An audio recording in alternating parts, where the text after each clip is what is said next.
জীবিত থেকেও নিজেকে মৃত দেখিয়ে খালাস পেলেন হত্যা মামলার এক আসামি। নরসিংদীতে খুনের মামলায় ওই আসামিকে অব্যাহতি দিয়েছেন আদালত। পৃথক মামলায় সম্প্রতি তাকেই গ্রেফতার করেছে পুলিশ।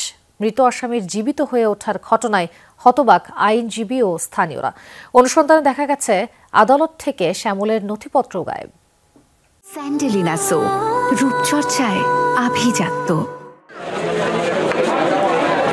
মনোহরদীতে এক গৃহবধূকে হত্যার মামলায় প্রধান আসামি শ্যামলকে 2009 সালে পলাতক দেখিয়ে গ্রেফতারি পরোয়ানা জারি করে নরসিংদীর একটি আদালত। চলতি বছরের মার্চ মাসে বিচারক আসামিকে মৃত ঘোষণা করে মামলা থেকে অব্যাহতি দেয়। কিন্তু ঘটনা নাটকীয় মোড় নেয় গত 26 অক্টোবর চাচার সাথে জমি সংক্রান্ত বিরোধের মামলায় শ্যামলকে পুলিশ গ্রেফতারের পর। শ্যামলে কয়েকদিন আগে পুলিশে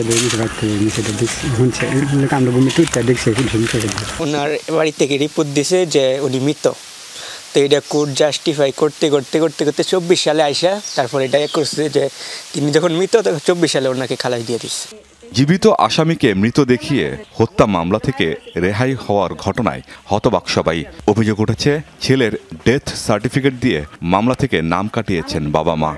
সাকির মুখে খালাস হয়েছে, সাকির মুখে আমরা জানি না। এই দে মৃত দেখা খালাস দিব কেন স্যার? হ্যাঁ কি মৃত্যু হয়েছে মৃত্যুরে খালাস দিত স্যার? এটা অব্বাই মিথ্যা কথা দু গ্রামে লেখা দেয়, শত্রু লেখা কিচ্ছু করার নাই স্যার। কিন্তু পলাতক আসামির মৃত্যুর সনদ দিল কারা? শ্যামলের বাড়ি যে কৃষ্ণপুর ইউনিয়নে, সেখানকার পরিষদ সচিবের দাবি তারা এই ধরনের কোনো নথি প্রদান করেননি। ওই ইউনিয়নটা তো ছিল চরমন্দাল ইউনিয়ন, ওইখান থেকে 10 সালে এই ইউনিয়নটা ভাগ হয়েছে। তবে যতটুকু শুনছি শ্যামল মিয়া ওইখান থেকে সার্টিফিকেটটা নিয়েছে। যে মামলায় শ্যামলের জালিয়াতি ধরা পড়েছে তার আইনজীবী বলছেন বিচারালয় থেকে এরই মধ্যে সব নথিপত্র গায়েব। এ ঘটনায় আদালত সংশ্লিষ্টদের যোগসাজশ আছে কিনা তা খতিয়ে দেখার দাবি জানিয়েছেন তিনি। এই আসামি যে মৃত এই সম্পর্কিত একটু রিপোর্ট আছে কিনা, সেই রিপোর্ট এইখানেও তারা লিখে দিল যে এই এই চার্জ রিপোর্টে যে না এই আসামির মৃত্যু সংক্রান্ত কোনো কাগজপত্র নথিতে নাই।